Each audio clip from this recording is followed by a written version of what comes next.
नमस्कार मंडळी, स्वागत आहे तुमचं माझ्या चॅनलवर. आज आपण बनवणार आहोत आहे त्या सामानात आणि कमी सामानात घरगुतीच पनीरची साधी सिंपल भाजी. चला आपण सुरुवात करू. आधी मी तेल तापवून घेतलं आणि कांदा, लसूण, टोमॅटो, लाल पिकलेले टोमॅटो नव्हते तर मी आमच्या घरचेच कच्चे टोमॅटो आहेत हिरवे, तर मी वाटून घेतलेले आहे. ते अद्रक, लसूण हे सगळं वाटून घेतलं कच्चं. आणि आता आपण त्याला थोडं तेलात जिरं टाकलेलं आहे मी. आता आपण मसाला तळून घेऊया.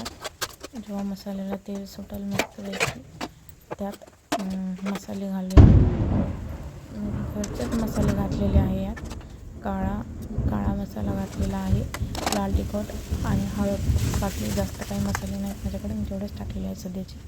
आणि हे पनीर आहे, घरचंच आहे, हे घरी केलेलं आहे, त्यामुळे मी याला तळलेलं नाही कारण तिनं चुरा होत होतं म्हणून मी तसंच टाकलेलं आहे मसाला भाजून त्यात. आता आपण यात गरम पाणी केलेलं टाकूया आणि आता याला मस्तपैकी उकळी घेऊयात.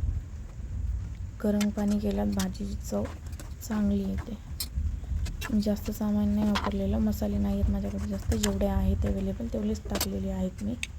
आता आपण याला मस्त उकळी काढून घेऊया. तोपर्यंत मी आता पीठ भिजवते आणि मग आपण चपात्या करूयात.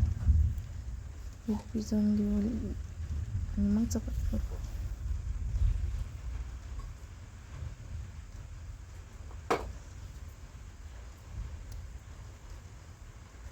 तर मी भरभर चपात्या करून घेते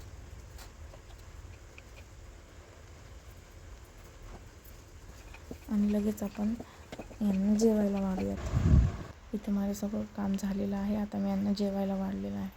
यांना विचारूया भाजी कशी झाली. छान झाली.